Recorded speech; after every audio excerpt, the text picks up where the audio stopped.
about how can you disable device location on your Opera app. So you just go down, click on account down here. When you just click here on account, so then it's going to take you to this list here. It's going to show for you like this. You scrolling down here, then you click here on settings. So when you just click here on settings here, it's going to take you to this list. It's going to show for you like this. Click here on privacy.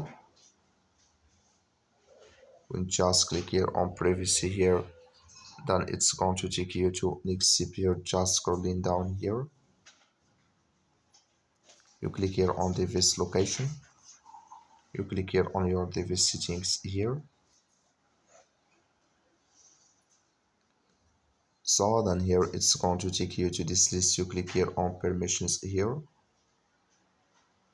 So then it's going to show for you like this. You just scrolling down here, click on location, click on allow only while using the app, then it's going to add video here. That's all. Thank you for watching. Don't forget to support us by liking, subscribe.